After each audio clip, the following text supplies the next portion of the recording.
Sorry for the cough. Anyways, what's going on? What's up? All right, Rita, let's go. You had some questions you wanted to ask about cryptocurrency, and I'm here to answer whatever those are.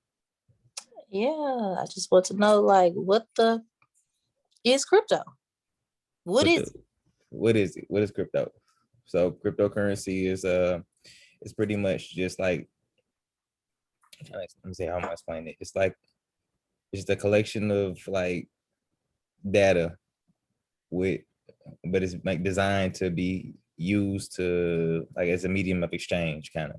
So like is a computer program made into like those coins, like you see Bitcoin or Ethereum, Bitcoin or Litecoin or something like that. And its primary use is to be exchanged, and like value is supposed to go along with it, but it's mainly like fiat based. So it's like speculative value, like not like it's not backed by like oil, gold, silver, anything like that. So it's just the value that we think it has, and we just kind of exchange it like that. That's kind of how it is. Okay. That makes sense or no? It kind of did. I get you. Like, it's like its own. It's a currency, but it's its own entity. Like, you know. So what do you need to be able to even like get involved with crypto? Well, you need to get involved. Only thing you need to get involved is you're gonna need a crypto wallet. So you can either go a centralized option or a decentralized option, whichever one you choose. And I'll explain what those are. But you need to just a wallet pretty much, and then just throw some money in there. Or you don't even have to get no money. You could just start accruing crypto in some other ways, and just a wallet is all you need. So what are some of the wallets, I guess, that you would recommend? Well, then, if I was to recommend a wallet, I would recommend Atomic Wallet is a good one, because it's a decentralized wallet. It's the one I use, and you can take all your cryptos, put them in there, and then you got your private keys, so you can actually secure your stuff. You can use Coinbase, which is always good to get on board. You can use the Cake Wallet if you wanted to get you some Monero coin. It's like a privacy coin. We'll get into that later. But it's a lot of different wallets. Pretty much like what you want to do. You figure out what you want to do and then get a wallet kind of toward what that is. Like if you're more so interested in decentralized finance or maybe like investing, you might want to get a Ethereum wallet, or what I'm saying, or it just depends on what you want to do with it. Okay, so I keep hearing you say, you said centralized and you said decentralized. Can you like tell me the difference between the two? Like a centralized just means probably like it's like one like it could be like one central unit controls it, or it could be like one central point of failure. When you think centralized, you kind of want to think like the banks, like you got a bank account now. It'd be like a centralized entity or something like that, as opposed to like your decentralized wallet. You could think about your centralized wallet like your bank account, and then think about your decentralized wallet like your real wallet in your pocket. So there's no FDIC insurance associated with that wallet in your pocket. There's no one knows about it. No one knows how much you really have in your wallet right now in your pocket. Only you really know how much, you know what I'm saying? And if you don't open up those purse strings, no one to know, that's how private it is, and that's kind of the privacy element you get with your decentralized wallet. Okay. So when you have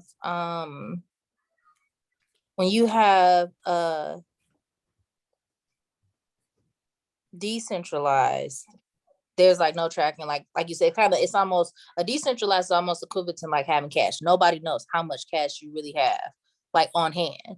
But centralized is like with the bank, you get your balance. Like the bank knows your balance, whatever they report or are keeping track of. So it's more so like a tracked versus untracked. They can kind of track them because with cryptocurrency, how do I answer this? Well, with Bitcoin, let's just talk about Bitcoin right now. With Bitcoin, it's on a ledger, so they can track you regardless. But with a decentralized wallet, the difference in the decentralized wallet is the main difference is you actually have what's called your private keys. So your private keys are these string of letters and digits and numbers and stuff like that. I think it's like 32, or they can be, it can be real long. Either way, it's 2 keys, and that pretty much safeguards your wallet, your money, and everything like that. If you lose those keys, let's say you lost the numbers or something like that, you just ain't no customer service you can call. You can't get it back. Your wallet, just like if you lost your wallet, ain't nobody you can call. It's gone. You know what I'm saying? But on the centralized side, let's say you lost your debit card. You know what I'm saying? You got somebody you can call. You can get your funds redeemed and put back on your new card and all that other stuff. But for having that centralization and stuff like that, you also got there's also like insurance and stuff like that. But then also, if something ain't right, they can come. You know, Coinbase has issues, and different companies like that have issues. And then let's say they freeze your account or something, stop working, or you didn't, I don't know, anything happened, and they just not working that day, or something's goes awry, then your funds will be frozen up in that, you know, waiting on somebody else, and they'll just be like, oh, we sorry, you know. So okay. And with the whole point of cryptocurrency is like real ownership. That's what people get into crypto for, real ownership. And if you got it on the centralized kind of system, you don't really own it because you don't got your keys. You can't really, you know, somebody can always come in, mess with your stuff. So you really like, so you're saying like you have more control over a decentralized like wallet, but you have more protection with a centralized wallet. Yep, that's about right. Yeah. Okay. Gotcha. You know what I'm saying? So people probably will be more used to a centralized wallet because that's coming straight from like a bank account. It's kind of similar type of deal. You know what I mean? Used to having somebody you can call, talk to in case you mess up or something like that. I more so like dealing with, you know, decentralized, you know, one shot. Once it's done, it's done. That transaction is sent, you know. So it's just more finite. Okay. So where does the value come from? Like how, like what's the, like, you know, like how we talk about like in like if you're talking about like in the US system, $1 is $1, 50 cents is 50 cents. Like we know what the value of each kind of like each little entity is. So how does the coin gets like it? Yeah, like what, how does that come about? Like who decides, okay, this is gonna 50 cents and this is gonna be 50,000?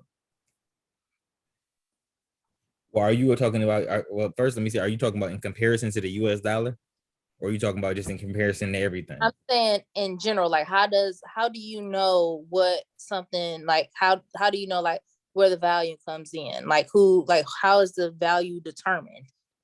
Oh, so you know the value, like we were saying earlier, it's a fiat currency. The US dollar is a fiat currency as well. The US dollar used to be a time, a long time ago, where the US dollar was backed by gold, you know, but that ain't the case no more. You know what I'm saying? Now the digital dollars that they print every all the time when they run low. So it's a fiat currency. It's just only the dollar's value is based on what we think it's worth. You know what I mean? Just like what's that country that went that switched to Bitcoin? I think in El Salvador. They had their normal, I forgot, I don't know what the name of their currency was, but they had their own paper currency, or you know, physical currency that they had. It was a fiat, and they got rid of it. Now they're on Bitcoin. I think it's the standard in El Salvador, if you look it up or something like that. So it's just, I mean, the US dollar just has the value of that dollar in your head because we think it has that dollar. But I mean, but realistically, that same dollar that you got right now, you had that dollar 2 years ago, you could have bought more with it than you do now, right? I don't know necessarily 2 years ago, but I know probably about 15 ago. But look, okay, $100 last year, the $100 in the grocery store versus $100 today in the grocery store. Yeah, I mean, with inflation and everything. Exactly. So that's what I'm saying. So the spending power, you know what I'm saying? Your dollar, you don't buy the same stuff. It's just you don't see it because you're used to dealing with dollars. You know what I'm saying? Mm-hmm. Yeah. So it'll just like, be like, yeah. Go ahead. Like, so if somebody like wanted to even be able to attain it, how much do you need just to even start? No minimum balance is needed to get started in the crypto space. Actually, with the Coinbase earn opportunity, once you start your Coinbase account, if you was to go to like in the left-hand corners, like these 3 lines, and it'll have a section that says like earn and learn. Once you get your ID verified and you get your debit card hooked up, it's a spot where you like pretty much like learn like little 1 or 2 minute lessons, and then you can actually start earning cryptocurrency as you go for free. And I think you can get up to like $153, $160 free. You know what I'm saying? Over the course of the lessons getting dropped. I think on mine, I think it might say like 100. I didn't make like about $150, $160 just on Coinbase earn opportunities. And that's none of my own money. It's just learning about something. So you don't even really got to spend no money. Okay. So when you do, like when you said like the earnings, is it something like that you apply for, or like how does it even like how do you earn? Like how do you, like if you're saying like you don't need any money or like there's no minimum balance, like what is it that you look for so that you can just earn without even really having to lose any money off top?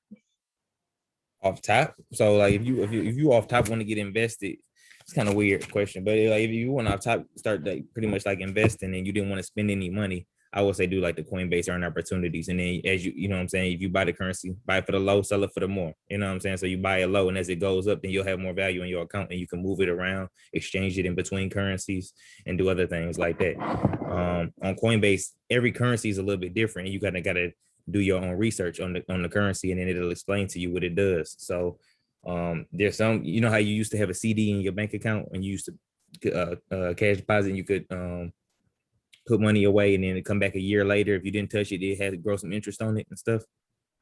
Used to be able to do that. They got, so you could possibly take your money and put it in like USD coin, and then if you leave it in Coinbase on USD coin, you'll earn interest over that course of however long you leave it in there.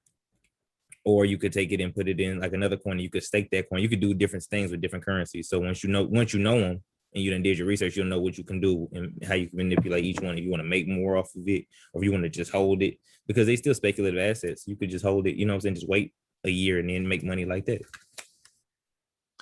Now I know you were saying like doing the research and everything on it. Like, is there like one like central location that you can find info on all of the different I guess coins and stuff? Because you were saying to be able to know like the I guess like what it's worth or all that stuff. Is there like one place that you have to go, or do you like really got to like search and find it to find the information? No, so like if you have a wallet and you invested in it, and when you constantly refresh your balance, every time you refresh your balance, you'll be holding the balance of that coin as well. So in order to know that you have $50 in Litecoin, they have to know that Litecoin is at $237 per coin, you know, at that very moment. So you will always be able to keep track of it inside of your wallet. But another good source that I use is CoinMarketCap.com, and I think that's, you can track like pretty much like all the currencies, you know, as they, you know, a whole bunch of new ones. I don't know if it's every single one in the world, because there's people making new coins as they want to, but what is CoinMarketCap, Oh, CoinMarketCap.com, and then you could just see all it. And then what you can do is you can hit, they have like little manipulative tools in there, so you can see what Bitcoin is in comparison to the US dollar versus what it is to maybe like Ethereum or to you know, a different, you know, a different currency pair. So you can kind of just see what it is in comparison. You see what the best move is to make financially.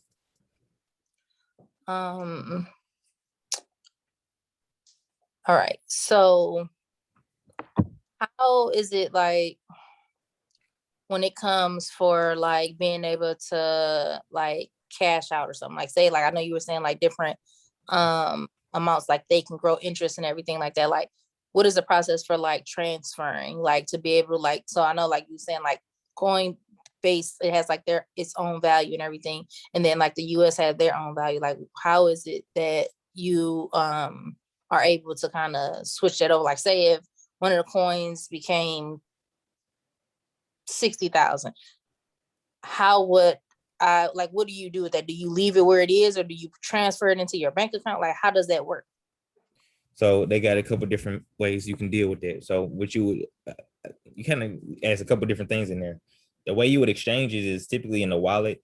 They have like, if it's a decentralized wallet, it might have a DEX inside of it. So it might have a DEX is short for decentralized exchange inside the wallet. So you can exchange coins right inside the wallet, or you might just have to, or you might just find another exchange somewhere, like a, you know, not a decentralized exchange, but a centralized exchange that you could utilize.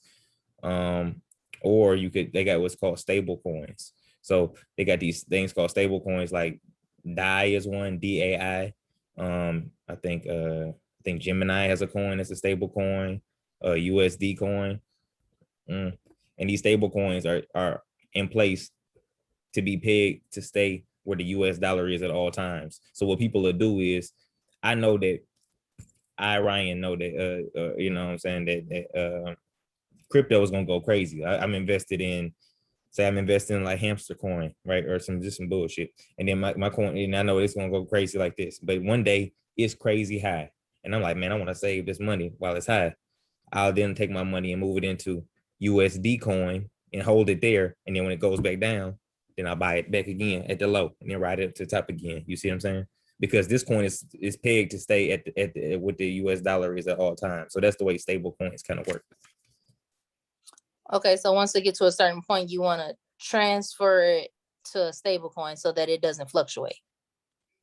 Yeah, so I mean, it's just called taking profits. It's like any investment. I mean, any investment. Like if you was invested in Microsoft, and in Microsoft shot, if you put $50 in Microsoft stock and it shot up to $1 million a share, what you gonna do with that Microsoft stock? You gonna sell it for what? US dollars, and then keep them US dollars in your account. And then when the Microsoft stock go back down, you gonna buy it again at the low point. Okay, so say, like, I know how you were saying, like, you can transfer, you could put in like a stable coin, or it can be transferred other ways. Mm-hmm. If you keep it in the coin wallet versus like transferring it to like a regular bank account, do you have to pay taxes on that? Yes, you're supposed to pay taxes. You had to ask me on YouTube if you got to pay taxes. Of course, you got to. Yeah, I got. Yeah. No, I'm saying. I'm saying. But if you withdraw that's what I'm saying. Is it different? Like, if you keep it in the Coinbase, mm-hmm.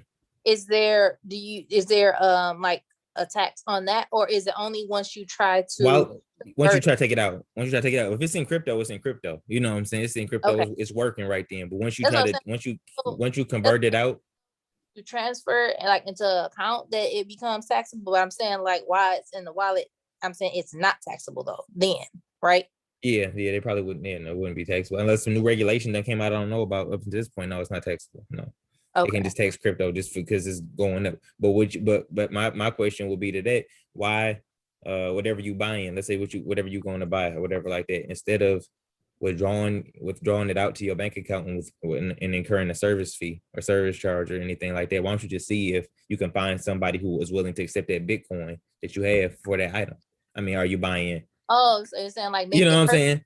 Yeah, so if you make with the bit within like with like a wallet, like kind of like a wallet to wallet, like transferring between like Cashapp peer to peer. Yeah, peer to peer. Yeah, so just like I was saying, in a way of kind of like that wallet in your purse is, how you can do a peer-to-peer cash transaction, you can do the same with a Bitcoin transaction. You don't need an intermediary. So you can go and say, hey, Ryan, I'm gonna pay you for this chain. You know what I'm saying? I'm like, yeah, it's gonna be about 5 G's. You know what I'm saying? Even though, you know what I'm saying? You go and I show you my QR code, and then you scan it, and then I get the deposit, and I'm mailing it as long as I'm willing to accept it. You know what I mean? But you know, if I say it's 5 G's and then you take it out of your account and put it in your bank account and then take $175 hit just to go, why? If I accept Bitcoin anyway, you know? Yeah. Because otherwise there's no taxable event until one of us withdraws it, you know what I'm saying? Because I might take my Bitcoin that you paid me and just keep it invested. And so we've never created a taxable event really until somebody tries to take it out. Okay, so it stays within the realm. Like, it's using that realm, but not in this realm. It's on, like, when you're doing that exchange. Well, the Bitcoin stays on the Bitcoin network, but right. It's whoever takes it. I mean, I could take it from my house if I so choose. It's just whatever you feel like, you know what I'm saying? In Ohio, I think in Ohio, shout out to the glass, I think you can pay your taxes. And you can look this up when we get off the call. I think you can pay your taxes in Ohio with cryptocurrency, with Bitcoin. And you can't do that here in Detroit and then like that. But so that's kind of, nuanced and stuff like that. So, you know what I'm saying? It's just really just whoever accepts it. You know, if paying your taxes is important to you in Ohio, then you might want to, that might be something you might want to hold. Yeah, I mean, they might, because down here, we have a lot of a lot of corporations and stuff. So that may be something that they may be pushing too as well. But I read something about that. So, you know what I'm saying? You might want to check into that. But yeah, it's a lot of different things. I mean, that's the main thing you need. You just need to get your Bitcoin. If I was to tell anybody to easily get started, just get your Coinbase account, get all your KYC taken care of, get your ID and your debit card loaded up to it, and then just start. KYC is know your customer information. That's when you take pictures of your ID on all the websites, financial websites. They always want your information. Mm-hmm. It's know your customer, and it's like the law. Like, is it like one entity that like works for across the board, or you have to do this on each one that you use? Each wallet, on decentralized wallets, you won't need to do that because you know it's decentralized. But on, go ahead. Does it make sense to get both then? Yeah, that's what I do. I just pretty much use my Coinbase to onboard currency, and I just push it to my decentralized wallet. You know what I mean?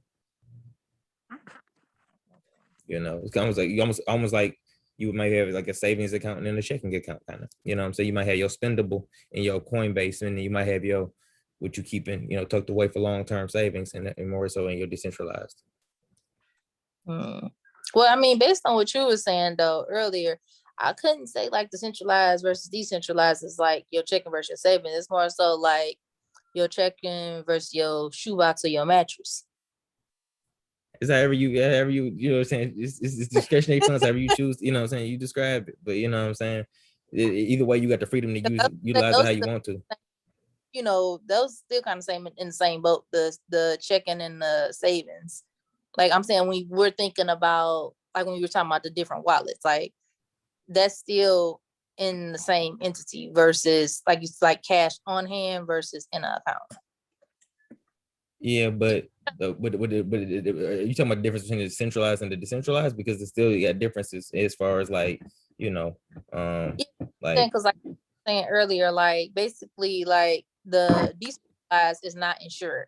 If you lose it, you lose it. So that's what I was saying, versus money in your account versus money in your mattress or something. Yeah, exactly. Kind of like that. Yeah.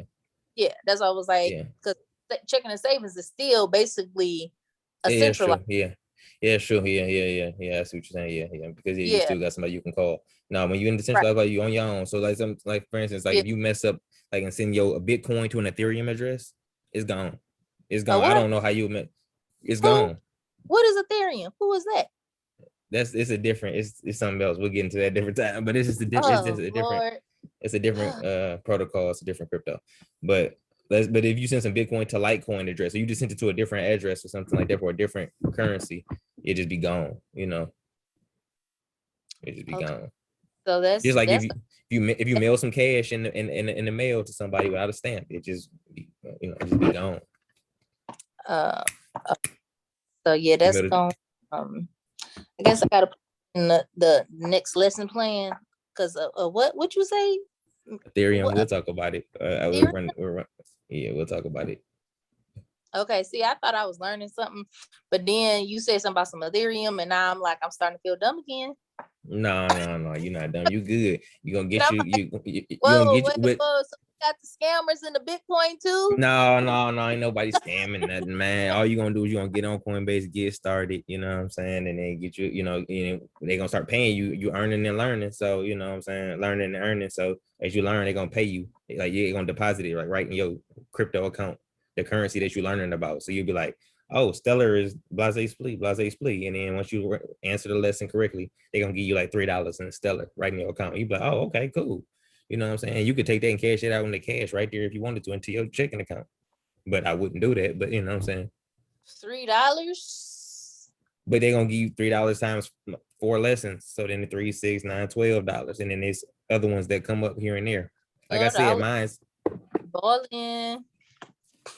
I'm telling you over the course. But then if the currency is going up, you start like using it and kind of growing it. So yeah, I get man. you. I mean, I started getting, I think I did the Chainlink. I converted some to Chainlink. When Chainlink was like 90 cents a coin at one point, and that Chainlink is like, I want to say like $20 a coin. You know what I'm saying? So it happened before you know it. You just got to just keep, you know what I'm saying? Really, what you really want to do is dollar cost average. Okay, so I know you said like it was 90 cents a coin, and now it's $20 a coin. So for each coin, did you gain 20 for each of the coins that like, did you buy one coin or you bought multiple coins? Multiple. Okay, so let's say you bought 5 coins at 90 cents. Does that mean with them being at $20 that you now have $100? I ain't hear you say, but yeah. So say if I bought, No, I said if you bought 5 coins at like they're like 90 cents or whatever. 90 cents, yeah. And a dollar a coin, and yeah. now they're $20 a coin. Do you now have $100 in coin? Okay. Correct. Yeah. Because the value of that same amount of coins is now worth 100 as opposed to when it was only worth 90 cents. Okay. So then at this point, like let's just say, we're gonna start small. At this point, would you leave it or would you put that into, what did you say earlier, a stabilized coin? A stable coin. If you just wanted to keep the 100. You want to just keep the 100? Yeah, you will put it in a stable coin. That'd be perfectly reasonable thing to do. But $100 ain't enough for me. It ain't really enough for me. You know what I'm saying? But I'm just saying example-wise. Yeah, example-wise, yes. You definitely could just throw it in a stable coin and it'd be right there. It'd be safe. So if something happened and it crashed tomorrow, you would still have your $100. Okay. Understood. I mean, I kind of got an understanding, better understanding for sure. Cause yo, what is it? What is it? Well, now you understand. It's just no, I mean, because it's not like it's just right out there. You know what I'm saying? Like you don't go, like you're not gonna walk up in the Kroger and they're gonna be like, "Will that be crypto?" Not yet. You can pay for it a lot of things you probably just don't even know yet. You can pay for. You can honestly with Coinbase, you can get a debit card and use it right off there. I mean, it's like I kind of like I didn't really understand what crypto was. Like I kind of put it up in the box with like Forex. No, I don't know. I don't get that Forex stuff. I know it's trading currency pairs, but I'm not really 100% on all the Forex stuff, man. People don't like look at Forex as being trusted, but I'm seeing like the crypto and the Bitcoin and all that stuff is starting to be a lot more popular, and it's like a real entity. Like even like globally, it's not just, you know what I'm saying? Like this is a global entity now. So that's why I've been like, yo, what is it? Like I keep hearing about it and I'm starting to see that it's like really like, legit. So I'm like, okay, what's going on? Yeah. So definitely. I increase my coin. Exactly. So the way you want right there, increase your coin. We're gonna go into another. I got the video on my station about dollar cost averaging. Watch that one, and we'll talk more about. You know what I'm saying? We can get it on another call because the dollar cost averaging is how you want to. You know what I'm saying? You don't want to just take in. It's more important the frequency to me. The frequency, and this ain't no financial advice, but the frequency you put in the money is more important than just the volume all of a sudden. You know what I mean? Because you don't know if you're on the upswing or the downswing, but if you got that frequency going in, it's the best way. And it's explained in the dollar cost averaging video. I put it in I send it to you. Okay. Well, I guess first I gotta get a wallet. Get your wallet. I'm gonna send you my link, my Coinbase link, so then you can get you my referral link, so then we can both get us some Bitcoin. All right. All right. All right. Peace.